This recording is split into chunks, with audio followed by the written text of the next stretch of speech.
উপদেষ্টাদের বাড়ি হয়েছে, উপদেষ্টাদের সবকিছু হয়েছে, বড় বড় মাফিয়াদের সবকিছু হয়েছে, ব্যবসা বাণিজ্য দখল হয়েছে, কিন্তু আমার যারা ছাত্রদল বাংলাদেশে তাদের কোনো ব্যবস্থা হয় না।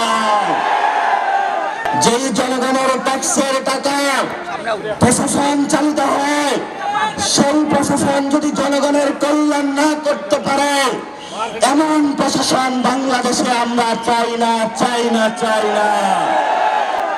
তরুণ প্রজন্মের কোনো চাকরি হয় না। যারা মিডল ক্লাস ফ্যামিলি রয়েছে, রাইজিং মিডল ক্লাস রয়েছে, তারা যখন সবজি কিনতে যায়, আমাদের বাচ্চার বাবারা বাজারে কিছু কেনাকাটা না করে এখনো ফ্যামিলিতে ফিরে যায়। মৌলভীবাজারের প্রাকৃতিক সম্পদ মৌলভীবাজারের মানুষ ব্যবহার করতে পারে নাই। মৌলভীবাজারের সন্তানরা মৌলভীবাজারে চাকরি পায় নাই। মৌলভীবাজারের মানুষেরা মৌলভীবাজারে শিক্ষা পায় নাই।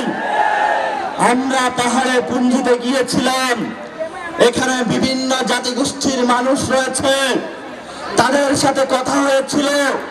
সেখানে কোনো শিক্ষা ব্যবস্থা নাই, স্বাস্থ্য ব্যবস্থা নাই।